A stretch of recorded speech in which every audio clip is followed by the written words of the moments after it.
Is this working? We will see. Let me bring it up. Thank you all for joining. Oh my goodness. How are you? Wherever you are in the world. It is 10:30 on Pacific Standard Time, but we will see what time it is where you're at. Let me see. Okay, awesome. Oh, there we go. There we go. Okay, now I can hear the mic. Perfect. Okay, fine. Building the plane while we fly it. Awesome. Okay, well, welcome to first ever LinkedIn and YouTube Live, 3 decades with untreated ADHD, discussing late ADHD diagnosis in women. Hi, Deshana, please forgive me. Tell me how to pronounce your name. Hi, Hiba.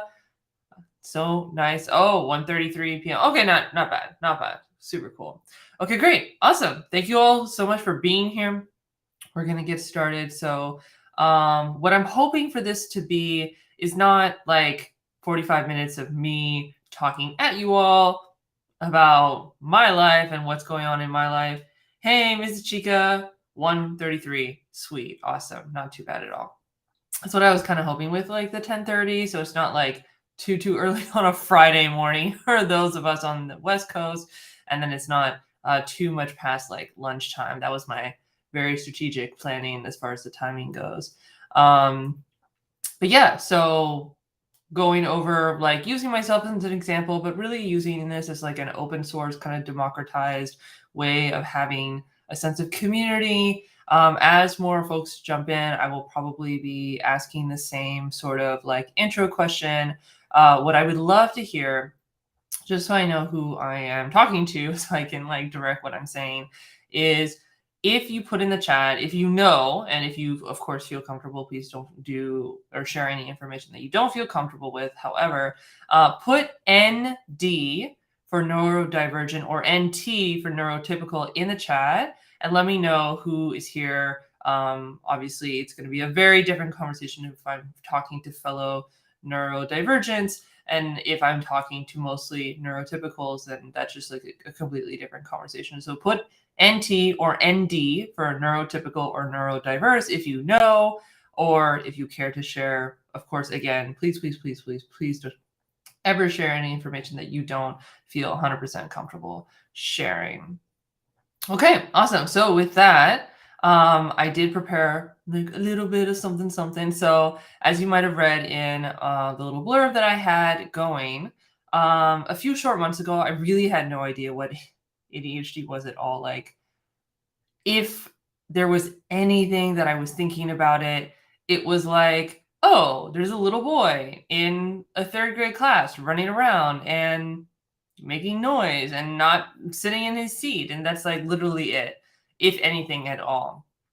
And then in March of this year, March 2022, I got on TikTok, not for any particular reason related to DEI at all. I'm a diversity, equity, inclusion, intercultural specialist.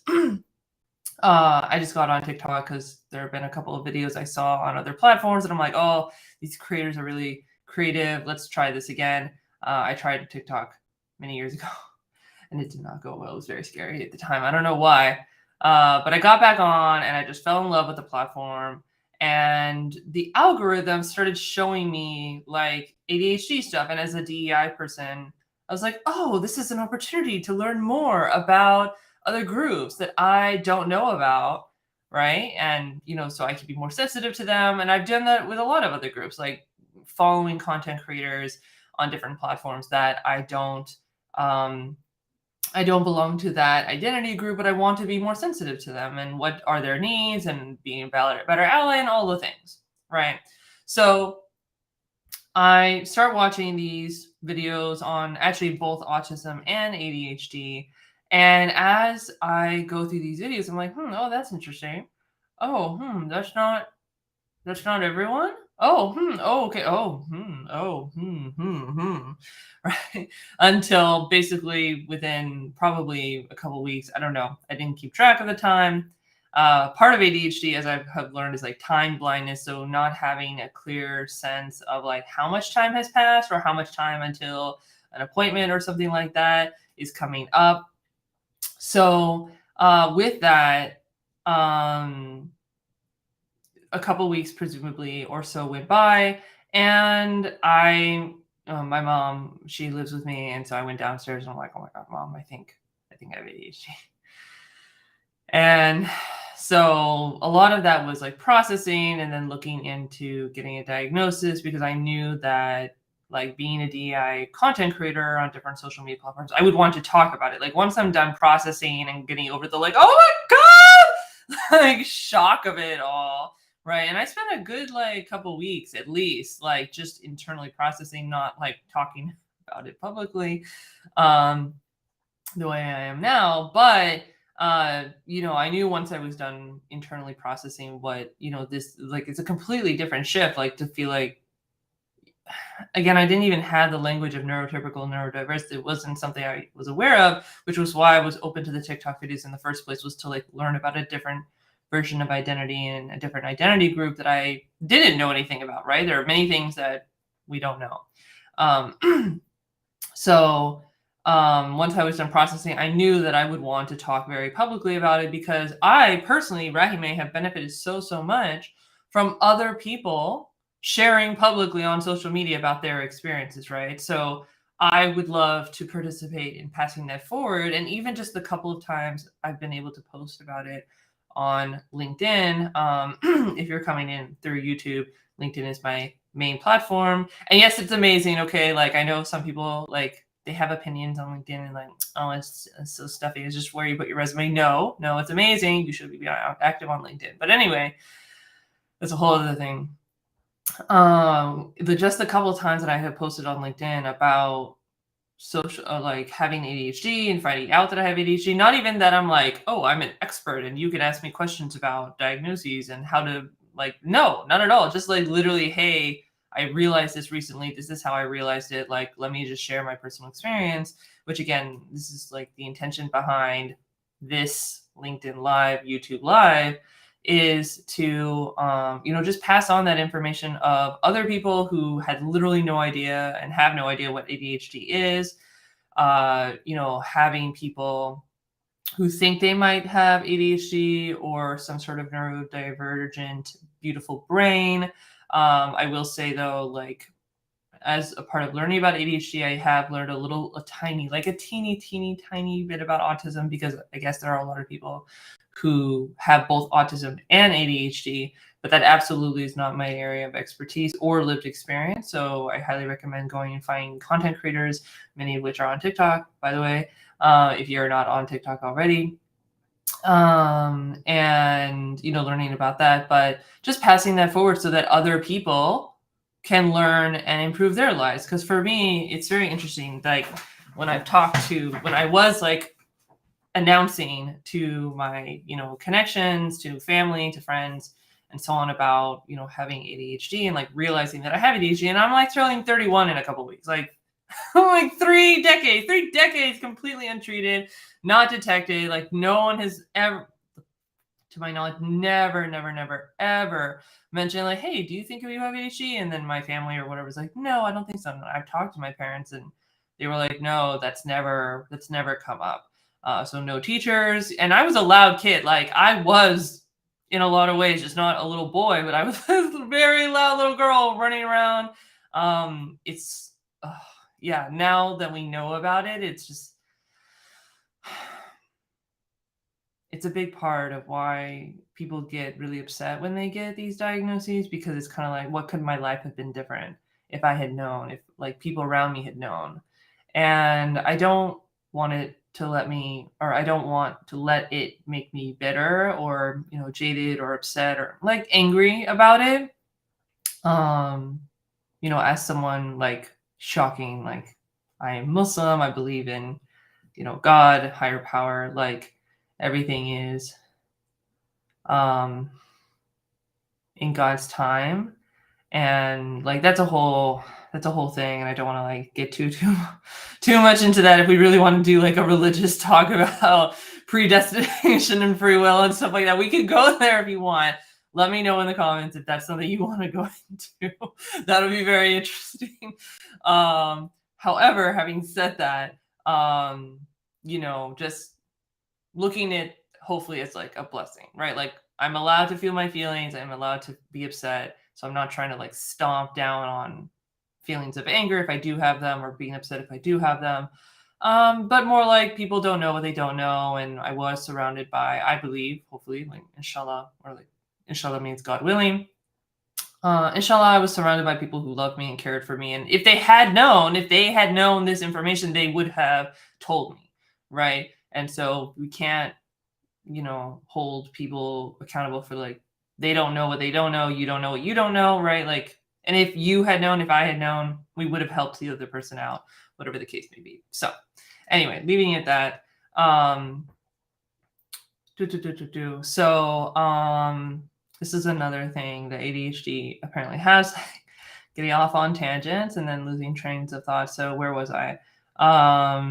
Yeah, so I have benefited so much, like literally my world is rocked from having other people come online in different social media platforms, just talking about their lived experience having ADHD. And honestly, a lot of my like experiences, my symptoms, if you will, of ADHD is really not related to, oh, there we go. That's interesting. Okay. I'm new to the whole live streaming thing. Thank you for letting me mess around with the little buttons for a second. So I benefited so much from other people being very open and vulnerable, sharing on social media out in the public. And so for me, it's like, I want to pass that forward. I have been trying to send a lot of people to TikTok, but for whatever reason, like I appreciate not wanting to have like another social media platform. There's like a thought in people's mind that, oh, it's just a bunch of teenagers dancing.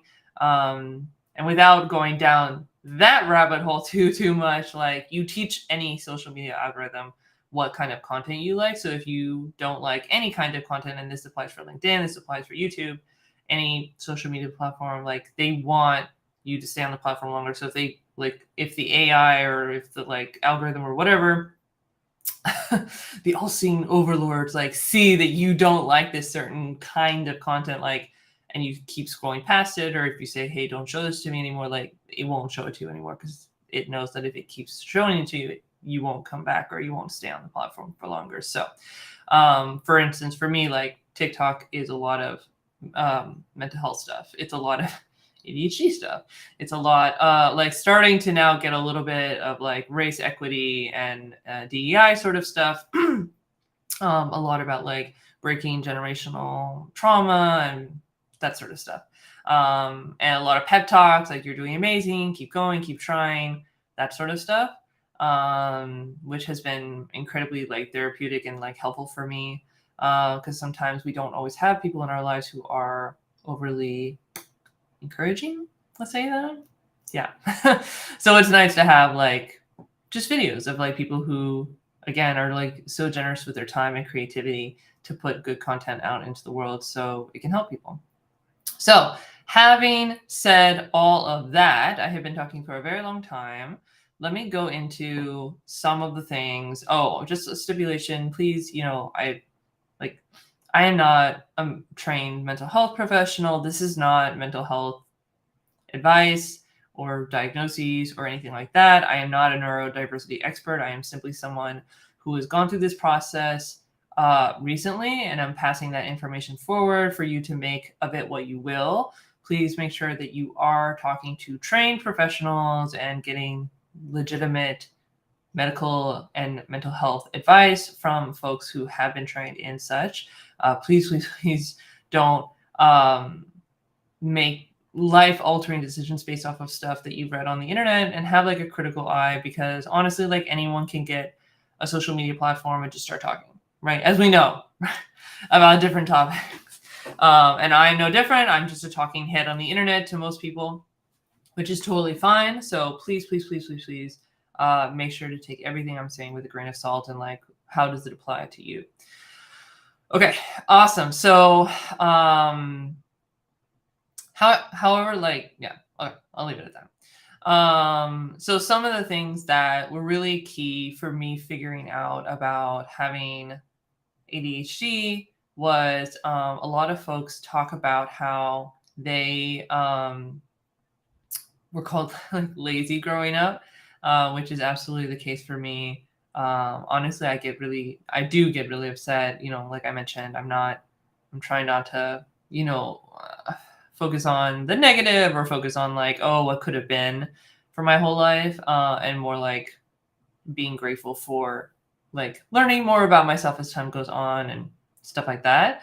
However, I do have a lot of problems with like the word lazy, and it's very interesting because people I've seen in like the ADHD neurodiverse community talking about like there literally is no such thing as lazy. Like if you have ADHD, someone you love has ADHD, you're around a coworker who has ADHD, like if they're not doing something, it is most likely because they are bored with it, right? So ADHD, I don't know all the fancy terms. So again, please Google it and look up the fancy terms for science stuff. But basically, like we get bored very easily, like if we're not interested in something, if it's not engaging and stuff like that. Like dopamine, needing dopamine and like fun and stuff like that. So if we're bored with something, we might not do it or procrastinate or something like that, or we're overwhelmed, right? Like we see all of the tiny little minute tasks that lead up to doing the one thing that a neurotypical person might just see like one thing. Like for instance, if you have a task at work where there are a lot of number of little tasks, and maybe a neurotypical person might be like, oh, on my to-do list is just this one thing, and an ADHD neurodiverse person might say, okay, well, first I have to do this, and then I have to send this message to this person, and then on Slack I have to do this, and then I have to wait for their response, and then if they say this, I have to do this, and if they say this, I have to do this, and if they say this, I have to do this, and then after that, all that branching out into like all the different options. And oh my gosh, it's going to take so long. What if they take a long time to respond? What if they don't take a long time to respond? How am I going to do this? And I have other work and blah, blah, like, like all of these things. Oh, I'm exhausted just saying that. Just being so overwhelmed, like, okay, I might as well just not. I just put it off. I'll just go do something else. Right. So something that ironically, like, the thing is, like, also if you have lived like decades potentially like without being diagnosed with ADHD and you think you do have ADHD and you are going to like pursue official diagnosis, which is totally up to you whether you want to do that or not. Like self-diagnosis is tricky, and I have thoughts on that, but maybe a little bit later on in the conversation.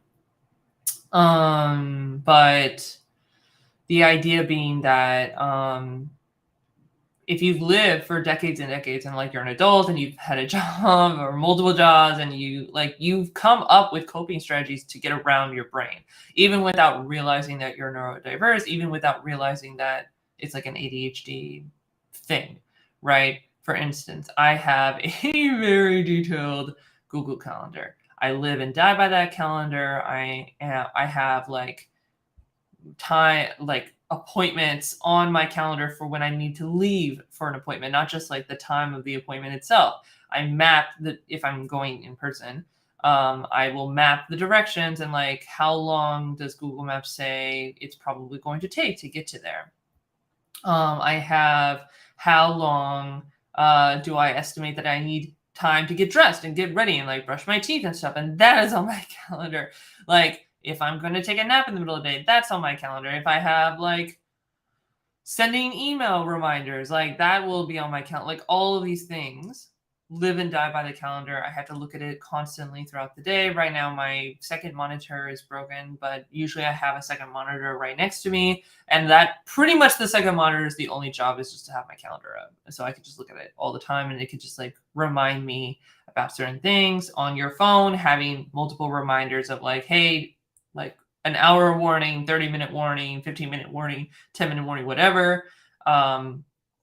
Those are things that I all came up with without long before I knew about ADHD at all. And even if that it applied to me,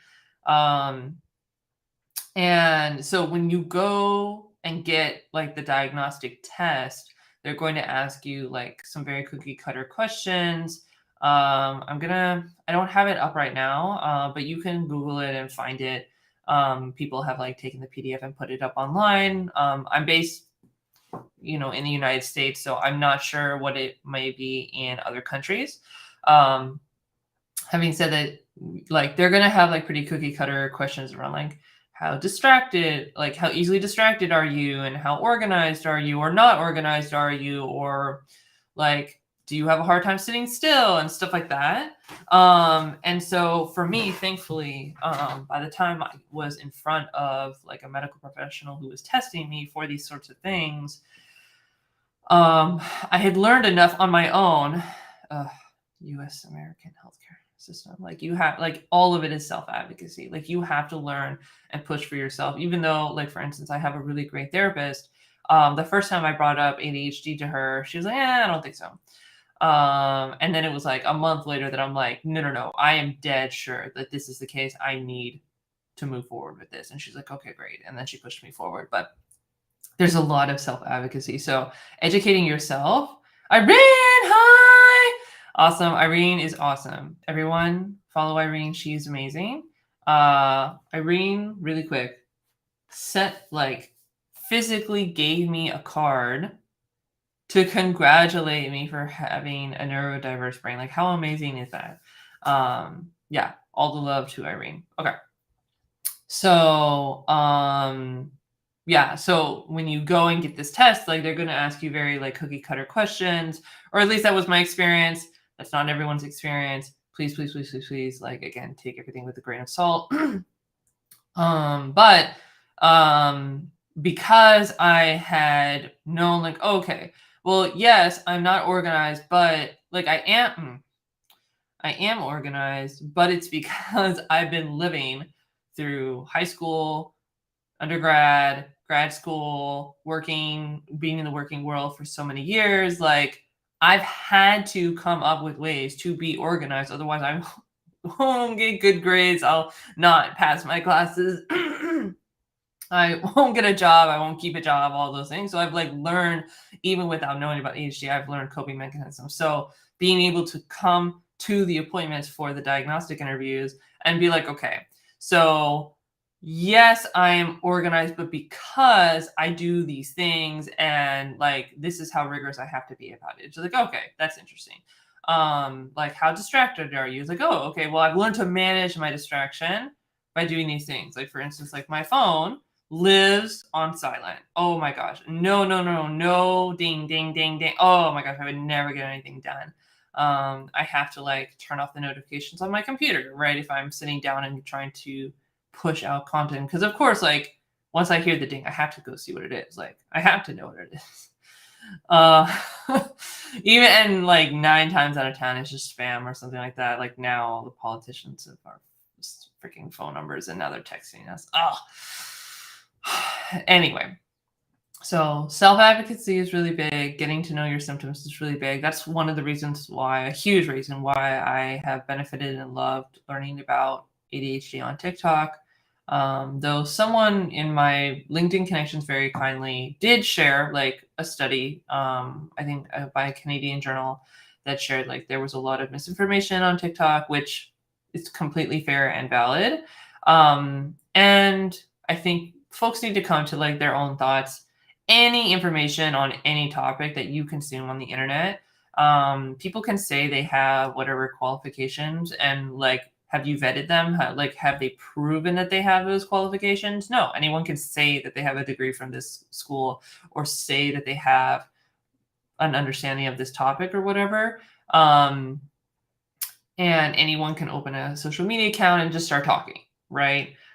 So it's really, really important in, the age that we're in, to have a huge sense of like skepticism when you are learning from people on the internet. And I'm saying that as someone who's like literally filming a talking head video right now, sharing like information. But yeah, having a huge sense of skepticism, having your own, like looking at other research and other sites. Do look at like more quote unquote, like traditionally, valued or like rigorous sources of knowledge, like studies from universities and stuff like that. And if you see that generally like it all pans out or it's similar enough, you can proceed with caution.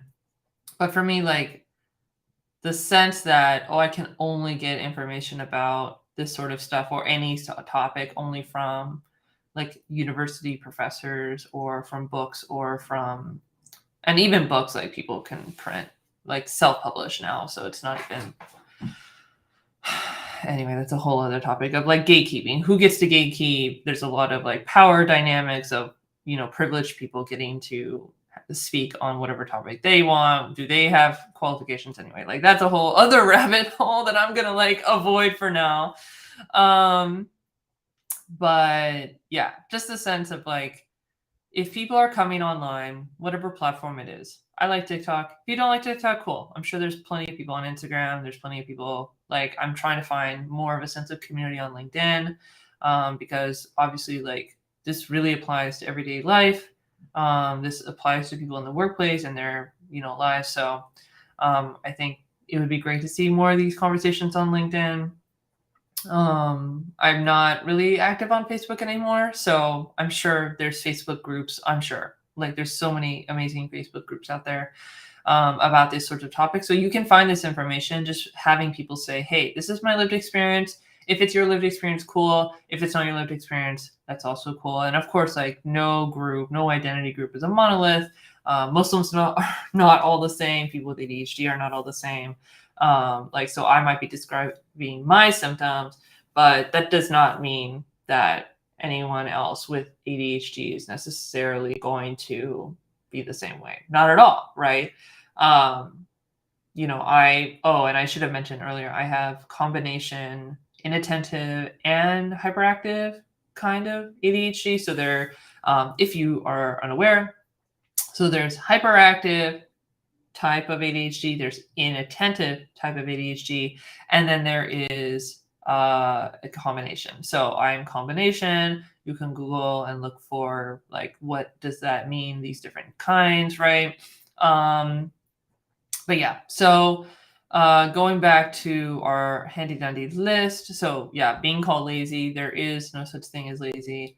People with ADHD are either bored or they're overwhelmed and they don't know how to begin, or the task like seems like so daunting, so they just put it off.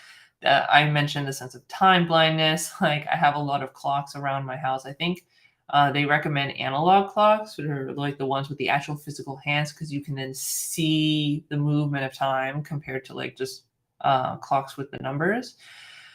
I have multiple clocks all over my house. I'm in the primary bedroom of the house, so I have one in like the main bedroom area. I have one in the bathroom. I'm in my office right now. I really need to get one for like the wall in the office. I just haven't I'm redecorating, so I haven't quite picked the like color scheme for the room yet. So I don't really want to buy something and then it clashes and bleh. Anyway, that's a whole other thing. But yeah, having clocks everywhere, having like reminders on things. Yeah, if you have a Google Calendar or an Apple Calendar, I don't know, like whatever you prefer. So a lot of people like physical planners. I do like physical handwritten notes. Those are really cool.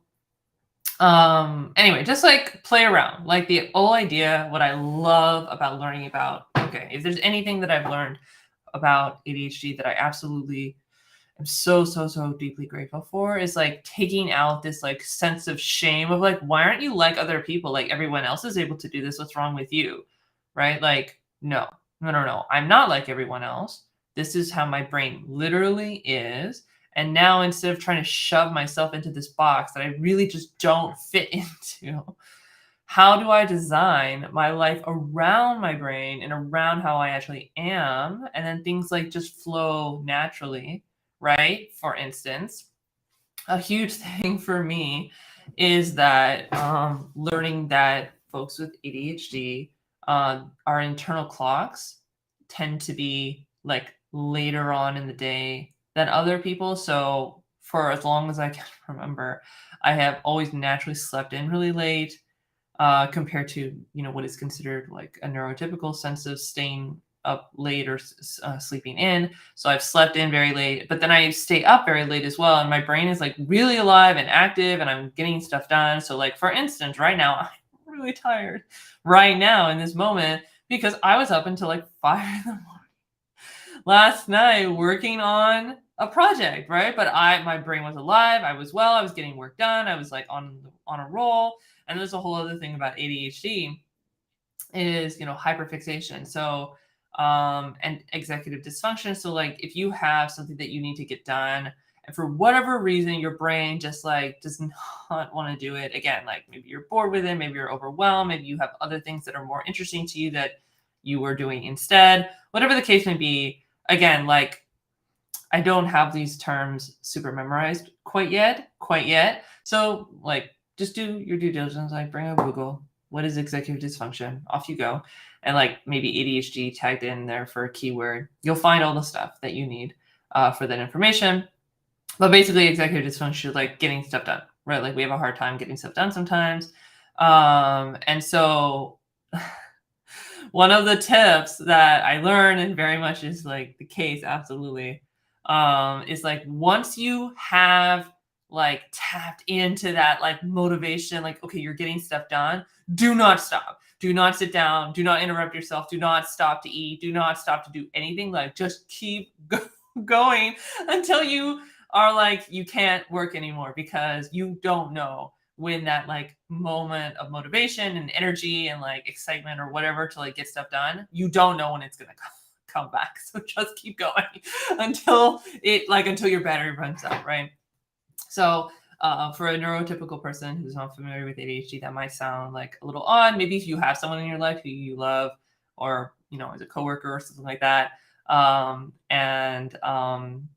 Maybe this sounds familiar. You're like, oh, that explains a lot. Maybe you're thinking about yourself. I know, again, for me, like that's how I've been my whole life. Like when I'm interested in something, I spend like all weekend researching it because like, oh my God, I need to know everything that there is to know about this thing.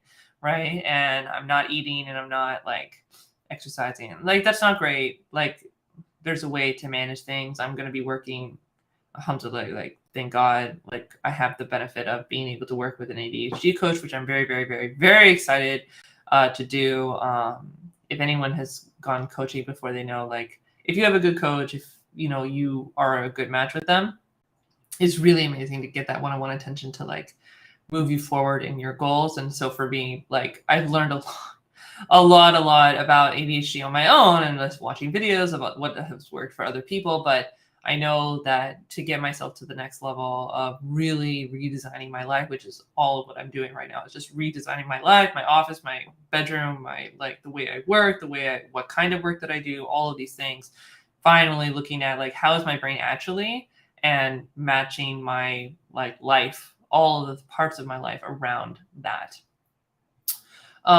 So making sure that once you have the energy and the attention span to do something, just keep doing it. So right, the example is like, for whatever reason, last night, like I got hit into like a really strong sense of motivation and I was like pumping out work on my business until like 4 a.m. And then I like finally had to like stop and like actually eat something because I was like, I had dinner hours and hours and hours ago. But that means I'm like really tired right now, but that's okay. Anyway, so, there's that. The end, we mentioned time blindness. We mentioned like high and low energy. So depending on like how excited you are, or like if you've used up all your energy on something you're already excited about, you might be super low energy. Having like your sense of time, not your sense of time, like your sleep schedule is a little bit different than neurotypical folks. So again, my whole life, literally my whole life, like my, let's say family members, people, elders in my life have like criticized me of like, oh, wow, you're like, again, like late, making it about being lazy, about sleeping in so late. But then again, like it's the same amount of hours, it's just skewed, right? I'm up at like 1, 2 in the morning on a regular basis, like doing high level thinking, producing content or work or whatever it is that I'm working on. Like my brain is alive and functioning at that time. It's just not at like 8 in the morning. morning if you want to have a meeting with me. And then, just to conclude, I want to, be respectful of folks' time and leave you guys more for next time. But I'll leave with ending. There's something that I learned about ADHD that's really key that I still very much have not gotten a strong control over, is like sensitivity to rejection. There's a term for like dysmorphia or something like that. But just the idea, and my understanding is that it's not necessarily a ADHD like symptom from itself, but more like, so when children with ADHD, there's some statistics I've heard like 10 million times more negative comments than neurotypical children, right? Again, like, oh, you're lazy, or, oh, why can't you do those things? Or other people are like this, or why don't you just try harder, or whatever. Like, just like really negative stuff that from your caretakers, sometimes from your parents, from like family members, from teachers, like people who hopefully they just don't know. It's not great that they did that, but again, all the more reason why it's so important to talk about these things so people can be educated, so the next generation doesn't have to be subjected to the same thing. And, so having this really strong sensitivity to rejection, even like perceiving rejection from facial expressions or ways, tones of voice and stuff like that, even when that actually isn't the case. Yeah, so that is definitely something that I struggle with. I spend pretty much every time I come home from like a social gathering with friends, I'm like, oh my God, they hated me. Like, they were laughing and we all seemed to be having a good time and I had a good time, but no, they absolutely hated me and I'm never going to hear from them again. Like, that's really hard. And, there's a lot of folks with ADHD have co-occurring conditions, especially like anxiety and depression, which, given the sensitivity thing to rejection, and like trying to force yourself to live in a neurotypical world as a neurotypical person when you are absolutely not neurotypical. Yeah, it's a trip. Anyway, so I want to thank you all for being here with me and joining in. I hope this was helpful. It's just like honestly normalizing the conversation, not coming into this as like, hey, I'm an expert, come listen to me talk about my expertise, but just like my lived experience, because other people talking about their lived experience was so deeply helpful for me. And if I can help even one person with their life and feeling like they're a normal human being, like that's going to be worth it. So thank you all so much for your time. Please feel free to reach out on any and all social channels that I'm on. I'm on TikTok, I'm on LinkedIn, I'm on YouTube, I'm on Instagram. Please feel free to reach out, send a question, and I will see you guys all when I see you. Be well, be safe.